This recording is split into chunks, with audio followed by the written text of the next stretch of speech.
last class we saw how we can read data from a CSV file. Today's class we will see how we can write data into a CSV file. So let's create a CSV file from the Python code. So for this you first have to import the pandas and numpy. Let's suppose I get the data from a data frame. So you have to create a data frame like this, pd.dataframe with all the contents in it, which I'm going to write it into a variable called as frame2. And when you execute this, shift enter, shift enter, shift enter, execute this frame2. So you can see that this is the data frame which we have created.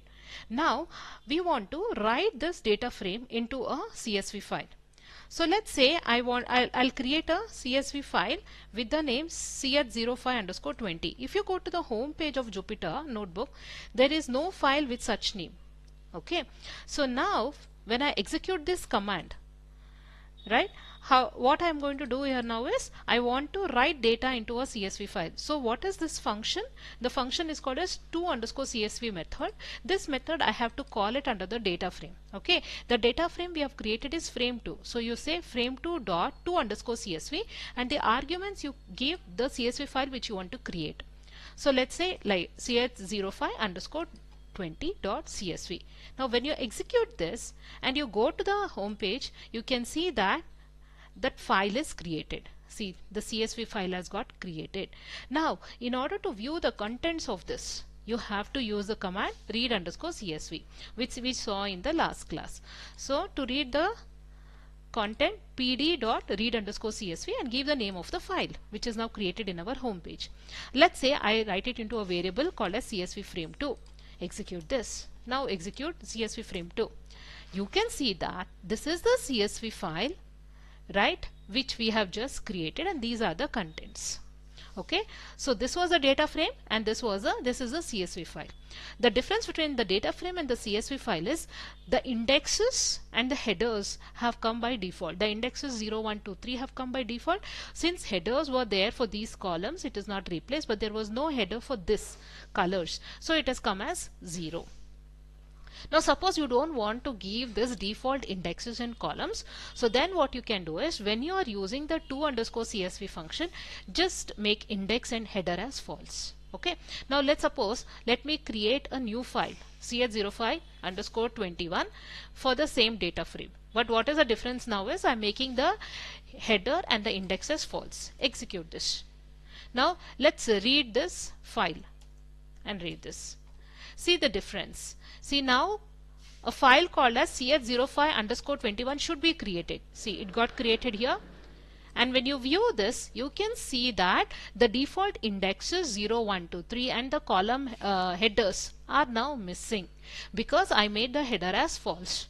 And in fact, the first row contents have become as the header. See, 1, 4, 3, 6 has become as a header. So the rest of these three contents of these three rows have become the part of the CSV file. Okay, so let's take another example where I create a data frame with NaN values, not assigned values.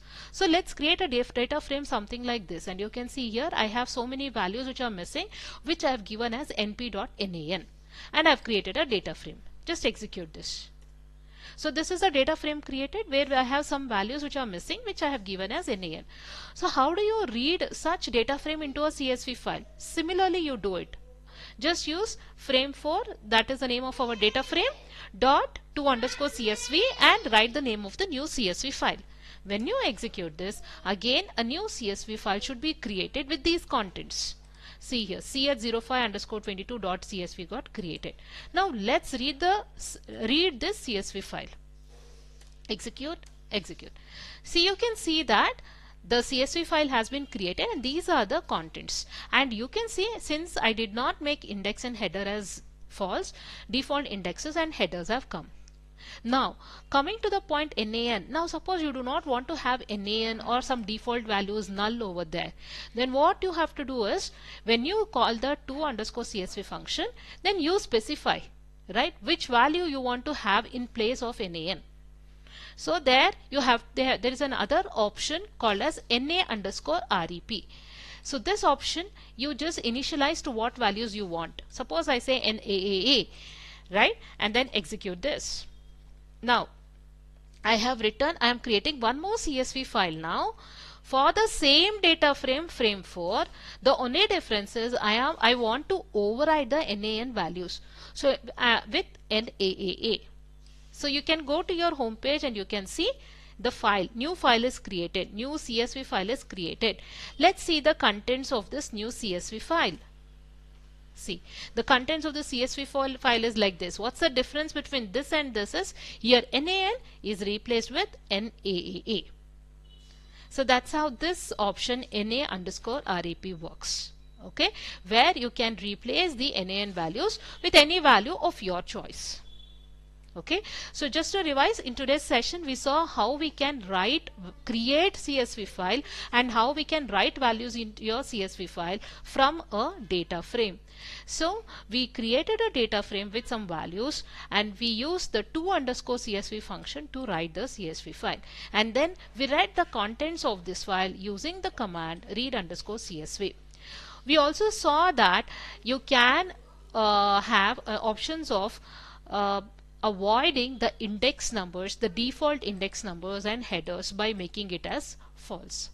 We also saw that if I have a data frame with NaN values, I can replace that with a value of our choice by using the option NA_REP. So try this in your system, and any doubts, any problems if it occurs while executing, please let me know in the comment box. Thank you.